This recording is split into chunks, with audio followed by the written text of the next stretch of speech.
जय मिथिला जय मैथिली गीत पर अहाँ सब गोटे के प्रणाम। एगो बेटी विदाई गीत सुनबै छी, सुनै जाइ जाउ। जखन ही चलली अवधपुर सिया बेटी,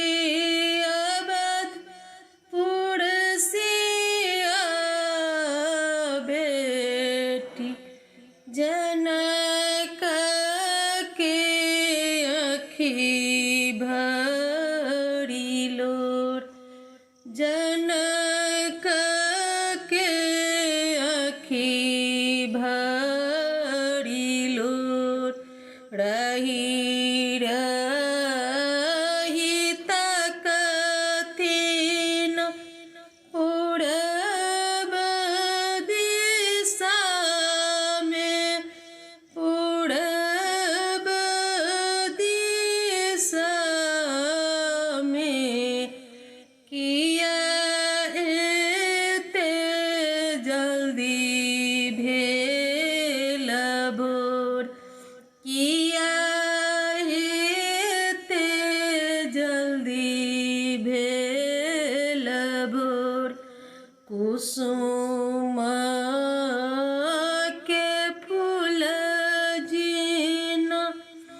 पोसलहुँ गे धिया,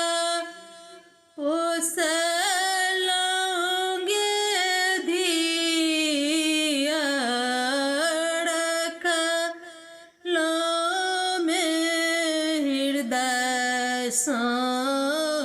लगाय, रखलहुँ में हृदय सँ लगाय, कानैते कानैते एलखिन माय सुनैना, माय सुनैना,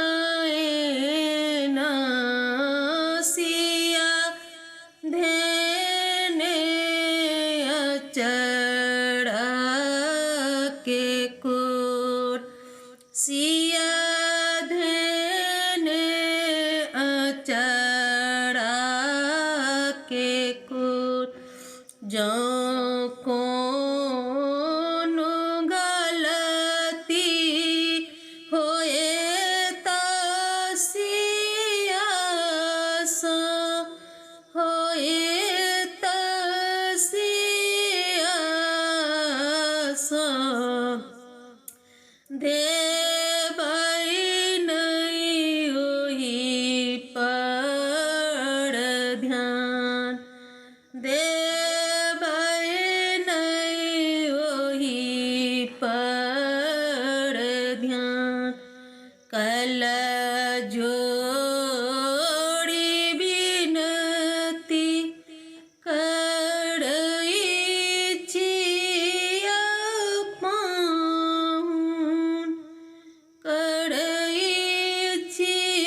अपन, बुझबै अबोध धिया मोर, बुझबै अबोध धिया मोर, आजू धिया कोना माए बिनु रहथिन, माए बिनु रहथिन, छने छने उठती चेहाय, छने छने उठती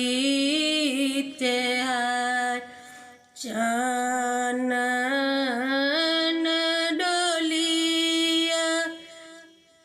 लागल हरिया, लागल हरिया,